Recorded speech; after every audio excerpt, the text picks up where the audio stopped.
Samsung returns to the flagship game with the latest in their Galaxy S line, bringing a familiar but further refined body that is even edgier than ever. It's Joshua Vergara, what's going on everybody, and this is the Samsung Galaxy S8 and the Galaxy S8 Plus.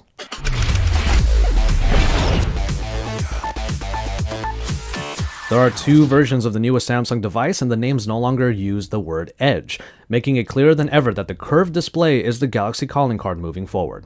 The Edges have the usual tropes, like the Edge UX or any of the features that the Edge brings to the table. However, it's less about that and more about how these curved displays defy logic. The Galaxy S8 crams a 5.7-inch screen onto a body that feels much smaller than that leads on, and the curves come down to meet the hand better than ever. However, for the Samsung Galaxy S8 Plus, it manages to cram in a 6.2-inch display onto a body that feels kind of decent to handle in one hand. And a few things had to change in order to make this happen, mainly a resolution shift to 2960 by 1440 for an aspect ratio of 18.5 by 9. And the Galaxy S8 Plus manages to get a little bit taller rather than wider in order to accommodate this change. Another change comes in the removal of the hardware key. Yes, this is actually happening, folks. The hardware home button is now gone by the wayside, and even the Samsung logo at the top is gone as well. On the back now is the fingerprint reader, and while it doesn't feel too bad on the S8, the S8 Plus makes it feel awkward because you have to reach for it. And the change towards more display means soft keys, which means a nav bar and customization. Speaking of software, the latest addition to the Galaxy suite of apps is a whole new layer of assistance called Bixby. Bixby is a little bit like Samsung's version of Google Now and voice search, and it can be triggered with yet another hardware change, a new button underneath the volume rocker.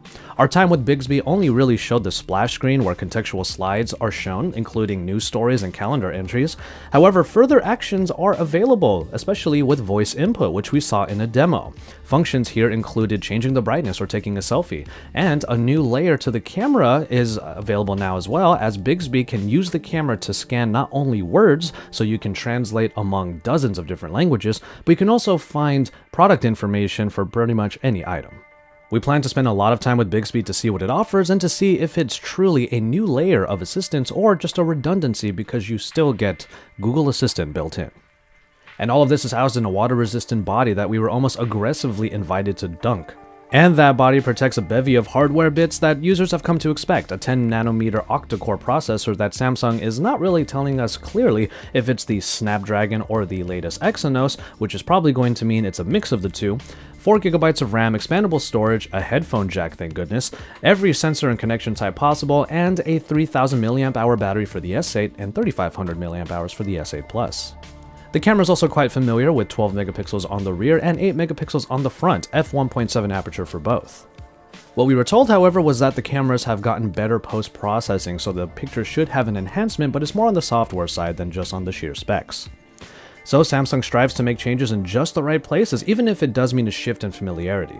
Gone are the Samsung logos, the tactile home button, and flat panels. In are Bixby and its new button, a shifted fingerprint reader, and screens that simply don't quit.